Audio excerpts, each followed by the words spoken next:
다 같이 묵도하심으로 수요 저녁 예배를 하나님께 드리겠습니다.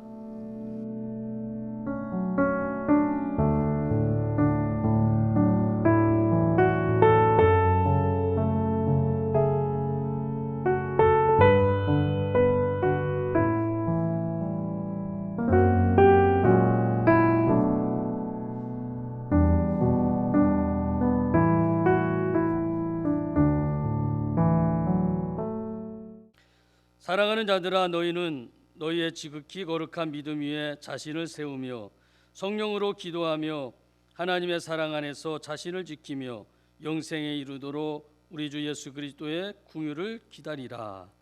아멘. 다 같이 찬송가 303장 함께 찬송 드리겠습니다.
이 시간 함께 기도드리겠습니다.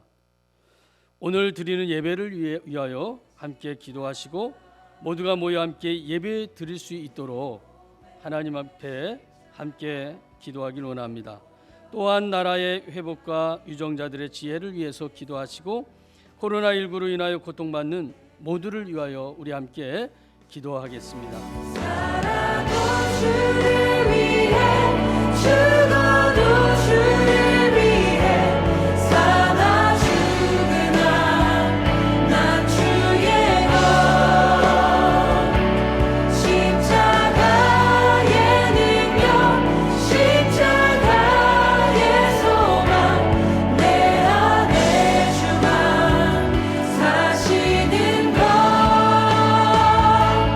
살아도 주를 위해 죽어도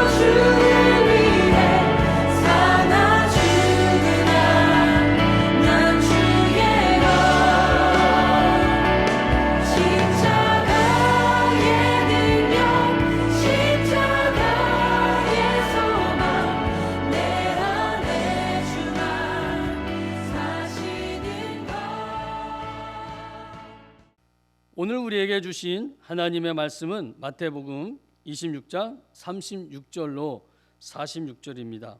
함께 읽겠습니다.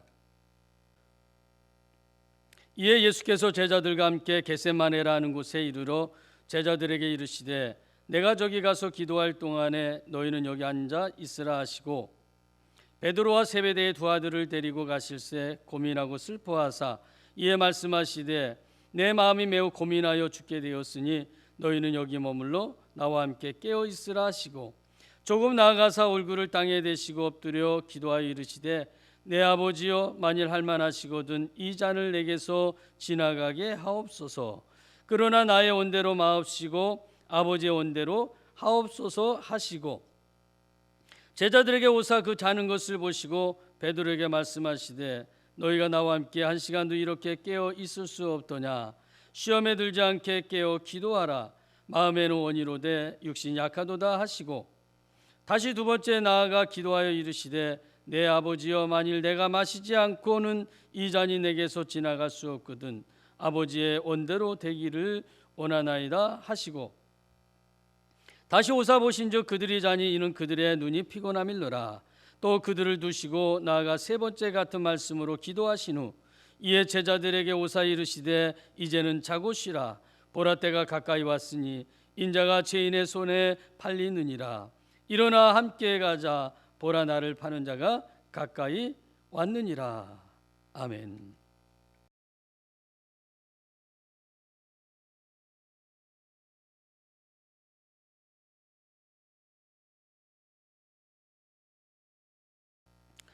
오늘 말씀의 제목은 겟세마네의 기도입니다. 의로우신 주님께서 불의한 세상에 오신 그 자체가 고난의 시작이며 그 고난의 마지막 한 주간을 가리켜 우리는 고난 주간이라고 부릅니다. 종려 주일 이후에 고난 주간이 며칠 지났지만 우리는 남은 기간 동안에도 주님의 고난을 묵상하며 보내야 할 것입니다. 보다 경건하게 보내시기를 바랍니다. 동시에 예수 그리스도의 고난이 우리 자신을 위한, 즉 나를 위한 고난인 것을 잊지 마시기를 바랍니다. 오늘 본문은 이에 예수께서 제자들과 함께라는 말로 시작합니다.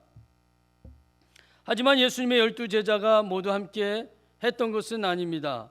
본문을 중심으로 앞뒤의 내용을 자세히 살펴보면 한 명의 제자가 빠져 있음을 확인할 수가 있습니다.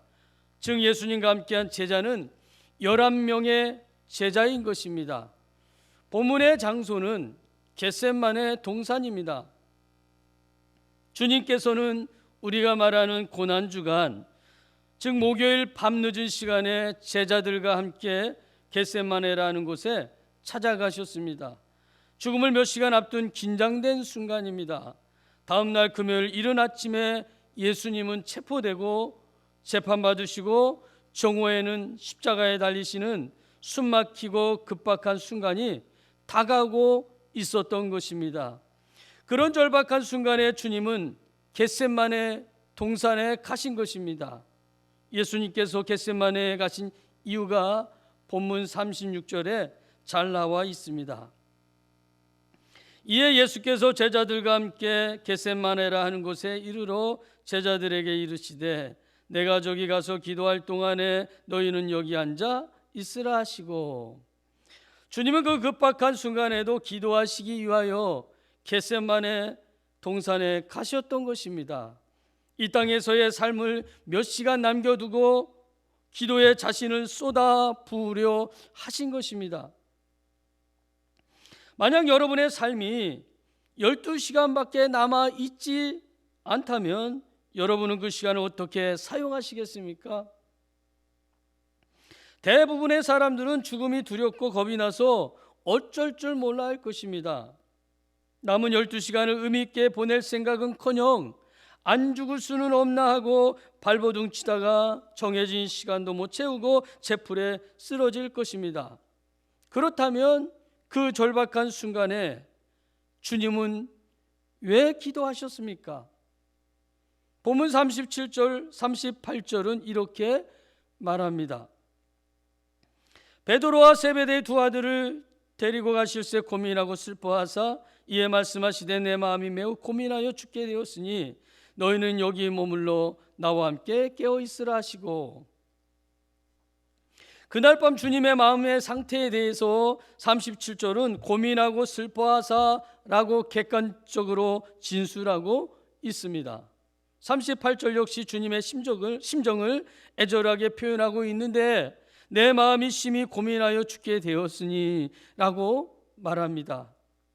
여러분의 마음에 만약 기쁨이 있다면 그 기쁨은 여러분의 표정과 입을 통해 확실하게 보여지게 될 것입니다. 슬픔도 마찬가지입니다. 고민하고 슬퍼하시는 주님의 심정이 그 입을 통해 제자들에게 공개된 것입니다. 우리는 여기서 사람이신 예수님의 모습을 발견합니다. 자신의 죽음을 내다보신 면에서는 예수님은 분명히 보통 사람이 아니셨습니다. 시시각각 되어질 일을 훤히 내다보신 그분은 분명 하나님의 아들임에 틀림이 없습니다. 그럼에도 불구하고 그는 사람이셨습니다. 죽음을 앞둔 그의 모습은 여느 인생과 다를 바가 없어 보입니다. 고민하고 슬퍼하고 계시며 그 고민도 함께 나누며 너희는 여기 머물러 나와 함께 깨어 있으라고 부탁하는 모습을 통해 알 수가 있습니다. 호흡이 있는 사람이라면 누구나 고민이 있습니다.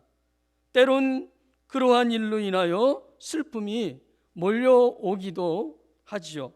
그럴 때 여러분은 어떻게 하십니까? 슬픔은 나누면 반으로 줄어들고 기쁨은 배로 늘어난다고 말합니다. 고민이 있을 때 그 고민을 나눌 수 있는 사람이 있다는 것은 참으로 행복한 것 같습니다. 엘리사는 바알 선지자 450명을 혼자 물리친 선지자입니다. 그런데 그에게 영적 침체가 찾아왔습니다. 그의 말을 들어보면 느낄 수가 있습니다.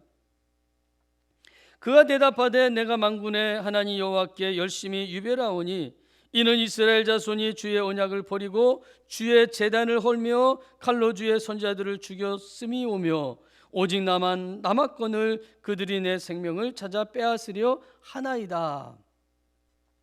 바알 선지자들이 모두 사라지면 이스라엘의 영적 회복과 이스라엘의 많은 사람들이 하나님께 돌아올 줄 알았습니다.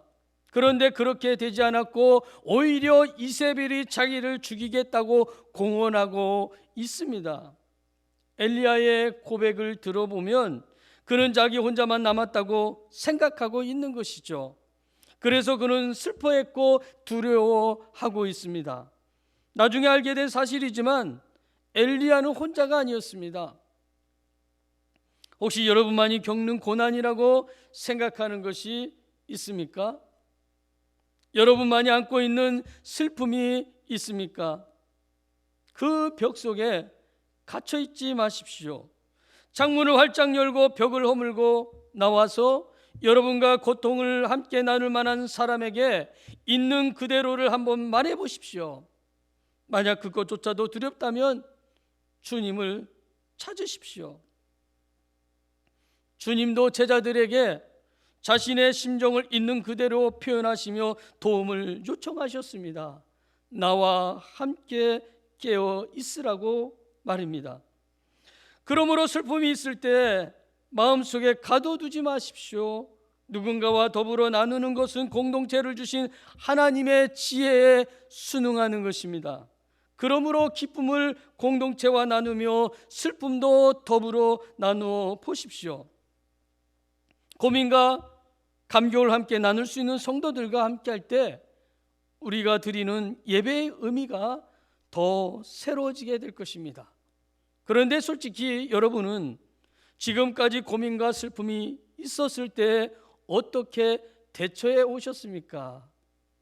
절친한 사람에게, 믿을 만한 사람에게 여러분의 속마음을 털어놓으셨습니까?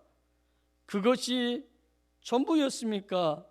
만약 그렇다면 그것은 세상 사람들과 별 다를 바 없는 것에 불과한 것입니다. 이런 점을 염두에 두고 오늘 본문을 다시 보십시오. 여러분에게 묻습니다. 왜 주님은 그 밤에 겟세마네 동산에 가셨습니까? 36절은 말합니다. 내가 저기 가서 기도할 동안에, 주님은 기도하시기 위하여 겟세마네 동산에 가신 것입니다. 그러므로 너희는 여기 머물러 나와 함께 깨어 있으라는 주님의 부탁은 다름 아닌 기도를 요청하고 있는 것입니다. 히브리서 기자는 말합니다. 그러므로 우리는 긍휼하심을 받고 때를 따라 돕는 은혜를 얻기 위하여 은혜의 보좌 앞에 담대히 나갈 것이니라. 때를 따라 돕는 은혜를 얻기 위하여 우리는 은혜를 사모해야 할 것이고 그 보좌 앞에 담대히 나가야 될 것입니다. 39절을 보십시오. 예수님께서 어떤 모습으로 기도하고 계십니까? 조금 나가사 얼굴을 땅에 대시고 엎드려 기도하여. 누가복음에는 이렇게 묘사하고 있습니다. 그들을 떠나 돌 던질 만큼 가서 무릎을 꿇고 기도하여. 이 정도 거리면 아마 30m에서 40m 정도 거리가 될 것입니다. 그리고 목소리 크기에 따라서 기도 소리가 들릴 수도 있는 거리입니다. 조금 전에 말씀드렸듯이 예수님은 얼굴을 땅에 대시고 엎드려 기도하셨는데 이는 더할 나위 없이 낮아지시고 겸손한 자세로 기도하셨다라는 말입니다. 고난 중간을 보내는 지금 여러분의 귓전에 주님의 기도 소리가 들리지 않으십니까? 내 아버지여 만일 할만하시거든 이 잔을 내게서 지나가게 하옵소서. 그러나 나의 원대로 마시옵고 아버지의 원대로 하옵소서. 예수님께서 왜 그렇게 고민했었는지 우리는 예수님의 기도를 들으며 알게 됩니다. 그냥 죽음에 대한 본능적 두려움으로 고민하신 것이 아니라는 것입니다. 이사야 선지자가 예언한 대로 하나님의 분노의 잔을 마셔야 했기 때문이죠. 모든 인생을 대신해 하나님의 진노를 경험해야 한다는 것이 끔찍한 일이었기 때문입니다. 언제나 맞는 아이에게는 한 번 맞는 것이 대수가 아닐 수 있습니다. 그러나 친밀한 관계 속에 살아온 사람에게는 한 번 맞는 것이 얼마나 끔찍한 일인지, 정을 떼는 일인지 모릅니다. 주님은 태초부터 하나님 아버지와 더불어 복된 교제를 나누어 오셨습니다. 그렇기에 하나님 아버지에게서 얼굴 돌림을 당한다는 것이 얼마나 당혹스러운 일인지 아셨던 것입니다. 주님은 십자가의 고통에 쓴 잔을 홀로 마셔야 했습니다. 그러니까 단순한 죽음에 대한 두려움으로 고민하며 슬퍼했던 것이 아닙니다. 그렇다면 죄가 없으신 예수님께서 왜 진노의 잔을 마셔야만 했겠습니까? 그것은 우리의 죄를 대속해 주시기 위해 하나님의 진노의 잔을 마셔야 했던 것입니다. 이러한 사실을 알고 있었음에도 예수님은 하나님께서 쏟아부으실 진노 앞에 순간 멈칫거리셨습니다. 요한복음에 나오는 말씀처럼 내가 온 것은 세상을 심판하려 함이 아니요 세상을 구원하려 함이로다고 하신 말씀대로 예수님은 아버지의 원대로 하옵소서라는 말로 힘쓰고 애쓰며 기도하셨습니다. 첫 번째 기도를 마치시고 예수님은 제자들에게 돌아오셨지요. 이때 제자들의 모습이 40절, 41절에 잘 나와 있는데 제자들에게 오사 그 자는 것을 보시고 베드로에게 말씀하시되 너희가 나와 함께 한 시간도 이렇게 깨어 있을 수 없도냐. 시험에 들지 않게 깨어 기도하라. 마음에는 원이로되 육신이 약하도다 하시고, 밤이 맞도록 고기잡이를 하던 강인한 어부 출신 제자들이었지만 예수님의 간곡한 부탁에도 불구하고 그날 밤 졸음을 이기지 못한 채 잠을 자고 말았습니다. 한 시간도 깨어 있을 수 없는 연약한 모습을 보여주었던 것이죠. 예수님께서 제자들에게 다시 당부하십니다. 시험에 들지 않게 깨어 기도하라. 주님은 생애의 가장 힘든 순간에 사랑하는 제자들이 자신과 함께 하기를 원하셨습니다. 그들이 함께 깨어 기도하기를 원하셨습니다. 그런데 세 명의 제자는 기도로서 주님을 돕기는커녕 자신들을 위해서조차 깨어 기도하지 못하였습니다. 주님의 생애에서 가장 긴장된 순간이고 신경이 예민해져 있는 상황입니다. 그럼에도 주님은 매우 침착하셨고 제자들을 이해하려 하셨습니다. 우리 같으면 3년을 함께 있어 주었는데 하룻밤 함께 있어 주지 못하느냐라고 불효령을 쳤을 것입니다. 신경질을 있는 대로 제자들에게 낼 수 있는 상황이었지만 주님은 마음에는 원이로되 육신이 약하도다 라고 말하며 제자들을 이해하려 하셨습니다. 다만 깨어있지 못함으로 시험에 들까 걱정이 되었던 것입니다. 예수님은 제자들을 그대로 남겨두시고 다시 기도의 자리로 나가셔서 이렇게 기도하십니다. 다시 두 번째 나가 기도하여 이르시되 내 아버지여 만일 내가 마시지 않고는 이 잔이 내게서 지나갈 수 없거든 아버지의 원대로 되기를 원하나이다 하시고, 처음에는 내 아버지여 만일 알만하시거든 이 잔을 내게서 지나가게 하옵소서라고 기도하셨습니다. 물론 아버지의 뜻을 완전히 배제하지는 않았지만 예수님은 두 번째 기도에서는 처음 기도와는 달리 아버지의 원대로 되기를 원한다는 고백을 더 분명히 하고 계십니다. 기도의 진전이 나타난 것입니다. 보다 분명한 결단의 모습을 보여주고 있습니다. 여러분, 기도는 대화입니다. 그러므로 매번 똑같은 기도가 아닌, 대화가 아닌 날마다 삶에서 일어나는 일에 따라 변화 있는 새로운 대화를, 기도를 해보시기를 바랍니다. 사람들은 답답해서 기도의 자리를 찾습니다. 무언가 할 것이 있어서 기도하지요. 그러나 기도는 데모와는 다릅니다. 데모는 자기 요구 조건을 관찰하는데 목표를 두지요. 자기 의사를 끝까지 밀어붙입니다. 하지만 기도는 다릅니다.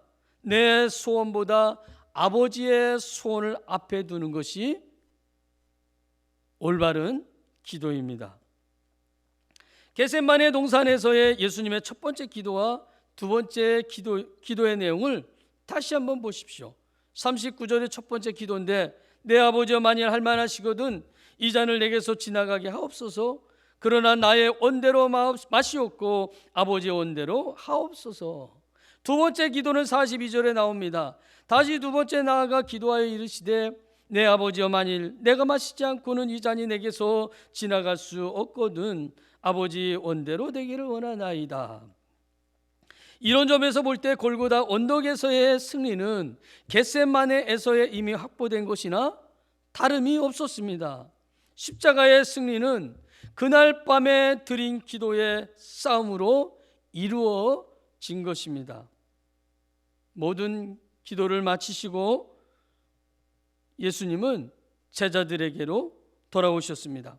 여전히 제자들은 잠에 취해 자고 있습니다. 하지만 예수님은 그들을 야단치지도 호통치지도 않으십니다. 오히려 본문은 그들을 향한 주님의 마음을 이렇게 표현하고 있습니다. 다시 오사 보신즉 그들이 자니 이는 그대의 눈이 피곤함일러라. 44절을 보십시오. 또 나아가 세 번째 같은 말씀으로 기도하신 후 예수님은 세 번의 간절한 기도 이후에 승리의 확신을 품고 제자들에게 오셔서 이렇게 말씀하셨습니다. 이제는 자고시라. 보라 때가 가까이 왔으니 인자가 죄인의 손에 팔리느니라. 일어나라 함께 가자. 보라 나를 파는 자가 가까이 왔느니라. 우리는 여기서 이런 의문을 갖게 됩니다. 결국 십자가에서 죽음을 맞게 될 텐데 기도할 필요가 뭐가 있었을까? 땀이 땅에 떨어지는 핏방울같이 될 정도로 기도했지만 예수님은 이른 아침 힘없이 체포되고 무력하게 끌려갔습니다. 밤새 기도한 보람이 없어 보입니다. 그렇다면 왜 주님은 그렇게 기도하셨던 것입니까? 결국 아버지의 뜻대로 죽음을 맞이하게 될 텐데 그렇게 간절히 기도할 필요가 있었겠습니까? 여러분, 기도는 아버지의 뜻을 바꾸기 위해 드리는 것이 아닙니다. 기도는 아버지의 뜻을 따르기 위해 드리는 것입니다. 그래서 힘쓰며 애써서 피땀 흘리는 기도가 필요한 것입니다. 그러므로 우리는 겟세마네에서 기도하신 주님을 통해 기도의 본질이 무엇인지를 알아야 합니다. 그리고 우리의 삶을 향한 하나님의 뜻을 알기 위해 우리는 기도를 해야 하는 것입니다. 베드로의 고백을 들어보십시오. 내가 주와 함께 죽을지언정 주를 부인하지 않겠나이다. 그의 고백은 진솔했고 솔직했고 믿음의 고백이었습니다. 거짓 없는 고백이었던 겁니다. 그러나 몇 시간 후 그는 자신의 말에 책임지지 못하였습니다. 예수님의 경고의 말씀대로 닭 울기 전 3번이나 주님을 부인하고 말았던 것입니다.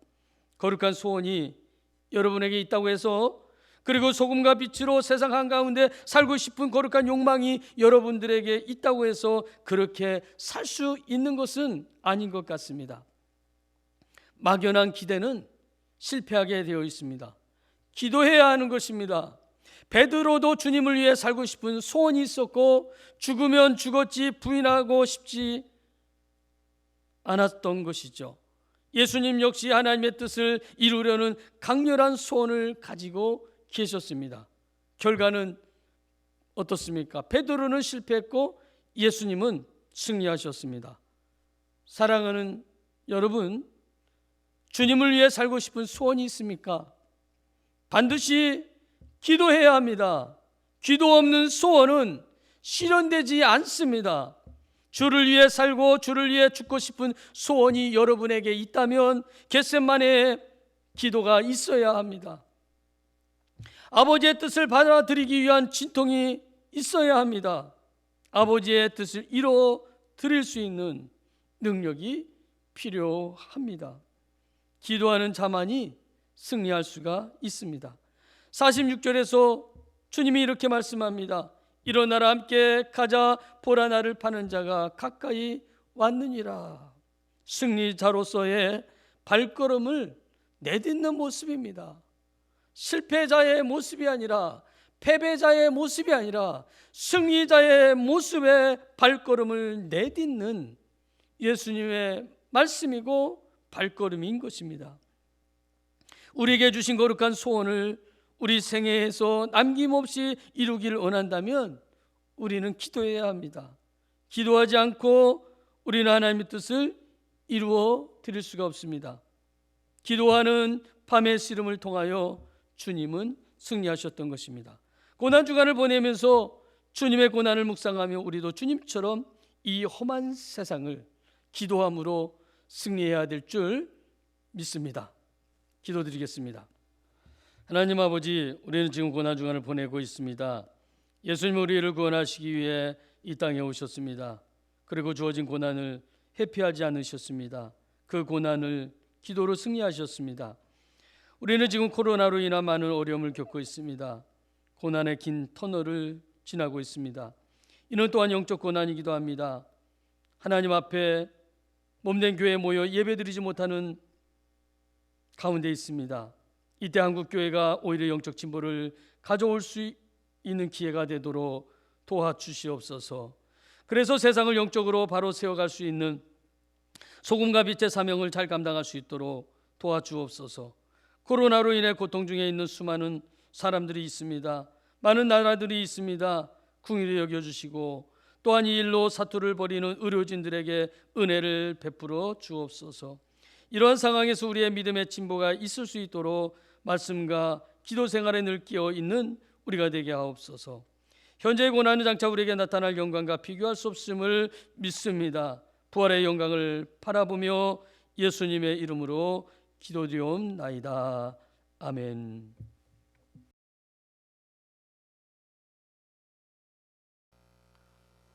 교회 소식을 알려드리겠습니다. 이번 주는 고난 주간입니다.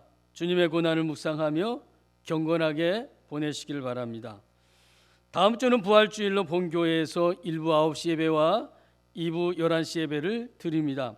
코로나 관련 정부 지침 사항을 철저히 지키는 가운데 예배가 드려지게 될 것입니다. 코로나로 고통받는 이웃과 주변 국가들을 위해 기도해 주시기를 바랍니다. 그리고 희생적인 수고를 아끼지 않는 의료진들을 위해 기도해 주시기를 바랍니다. 다 같이 찬송가 157장 함께 찬송드리고 주기도문으로 수요 저녁 예배를 마치겠습니다.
하늘에 계신 우리 아버지여, 이름이 거룩히 여김을 받으시오며 나라가 임하시오며 뜻이 하늘에서 이루어진 것 같이 땅에서도 이루어지이다.